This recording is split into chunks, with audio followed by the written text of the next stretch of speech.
मैं वो जो रसोड़ा में जो काम खाना पकाना वो सब होता है ना, होटल में जैसे काम होता है, वहाँ मैं रसोड़ा में काम करने जाती हूँ। गर्मी में हम ज़्यादातर बाहर काम करने नहीं जा सकते क्योंकि लू लग जाती है। 2019 के बाद तो गर्मी की कोई सीमाएं नहीं है।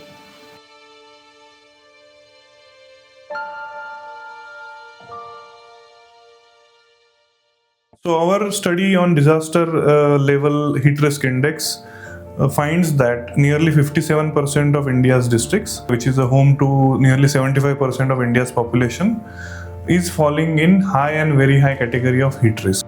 This year in Gujarat, we are actually seeing multiple heat waves across multiple cities. So as of today, Rajkot has crossed 46 degrees Celsius temperature, and Saurashtra and Kutch are already under heat wave alert. Last year there were a total of 14 heat wave days in Gujarat. So when we talk about vulnerable population getting impacted by heat waves, I think one of the most important population category here is those who are working outdoors, those whose livelihoods is dependent on any kind of outdoor work like street hawkers, vegetable sellers, fruit sellers, etc. But also those who are working in the construction industry for outdoor work get impacted. If we look at heat action plan as an instrument of building resilience against heat, I think Ahmedabad was the first city level heat action plan in South Asia, and then there are several cities in India which are developing heat action plans. CW is also supporting nearly 300 cities in India to develop their heat action plans. So when we talk about innovative solutions for heat resilience, I think parametric insurance is something that comes to my mind quickly. In case of Ahmedabad, parametric insurance was piloted last year. So a small amount of premium was paid to secure livelihoods of outdoor workers. And in that case, like say for example, how parametric insurance works is if the temperature crosses a certain threshold, like say 44 degrees Celsius consecutively for 2 days, then the payout automatically comes to those who have subscribed for the insurance mechanism. And that's how we can ensure the livelihoods don't get lost in the times of heat.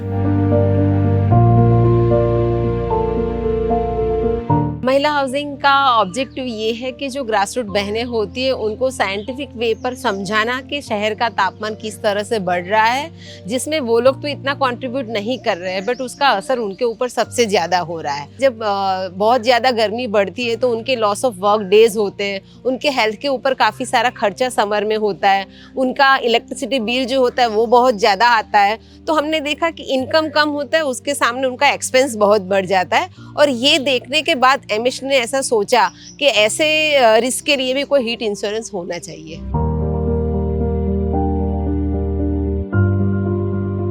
Ahmedabad में last year 21 and 22 मई को जो temperature था वो 43.7 degree Celsius जो 2 दिन तक continuous city का बना था, और जिसकी वजह से अहमदाबाद की 2000 बहनों के अकाउंट में 750 रुपीज़ एज अ पे आउट उनको मिला था, जो टोटल अमाउंट अगर हम देखें तो करीबन 15 लाख रुपीज़ होता है। मैंने हीट इंश्योरेंस बीमा लिया था।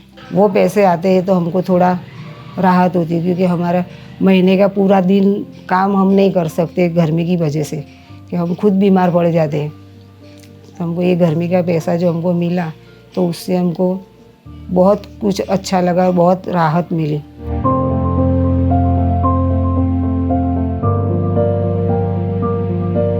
जब ये लास्ट टेम्परेचर अहमदाबाद में ट्रिगर हुआ और जब बहनों को पे आउट मिला तो हमने ये जानने की कोशिश की कि बहनों को जो 750 रुपीज़ अमाउंट जो मिला है उसको उन लोगों ने किस तरीके से यूज़ किया हुआ है। तो उसमें से थोड़े इंसाइट्स ये थे कि वेजिटेबल वेंडर बहन थी, उन्होंने ये बोला कि भाई ये 750 मुझे मिला तो उसकी वजह से मैं अपना थोड़ा ज़्यादा स्टॉक खरीदना मैंने शुरू किया, उसमें उन्होंने यूज़ किया। एक बहन का फीडबैक ये था कि उनके फैमिली में हॉस्पिटलाइजेशन का 2000 जितना एक्सपेंस उस समर में हुआ था, जिसमें से 750 उनको मिला तो वो उनको लगा कि ये काफ़ी मेरे लिए हेल्पफुल रहा है। इसमें जो चैलेंजेस की अगर बात करें, बैंक अकाउंट होना बहुत ही ज़रूरी है। हमने ये देखा है कि बहनें, काफ़ी सारी बहनें तो एक तो उनके अकाउंट होते नहीं है, तो पहले तो उनके अकाउंट ओपन करवाओ। ऑलरेडी जिनके अकाउंट ओपन है उनका केवाईसी नहीं होता है तो पहले उनका केवाईसी करवाओ। बहुत सारे आधार कार्ड में अपडेशन उनके पेंडिंग होते हैं, फ़ोन नंबर चेंज करवाना बाकी होता है। तो ज़्यादा से ज़्यादा जो क्रेडिट कोऑपरेटिव है उनको सबसे ज़्यादा चैलेंजेस फेस हुई थी कि उनके केवाईसी ख़त्म करके उनके अकाउंट में से उनका प्रीमियम इंश्योरर तक देना। It was very challenging challenging task. Challenge दूसरा मैं बोलना चाहूँगी जिसको फिगर आउट करने की बहुत ज़्यादा ज़रूरत है। इंश्योरर और री इंश्योरर जो होते हैं उन लोगों को थोड़ा डेप्थ में जाके थोड़ा सोचने की और ज़रूरत है कि जब ग्रास रूट कम्युनिटीज़ के लिए जब ऐसे इंश्योरेंस का अरेंजमेंट पहली बार होता है या अगर उसको स्केल अप भी करना चाहते हैं तो नेगोशिएशन जो होता है उसमें उनकी विलिंगनेस ज़्यादा होना बहुत ज़रूरी है। जैसे जैसे टाइम जाएगा गर्मी कम होने के बदले बढ़ती ही जाएगी, कम तो होने वाली है ही नहीं। तो उनके लिए उसके लिए अपने को ये सब बीमा का वो है। और उसके सामने थोड़ा कुछ ऐसा समझ है कि बारिश के मौसम में भी थोड़ा ऐसा बीमा मिलता है तो वो भी लेना चाहेंगे।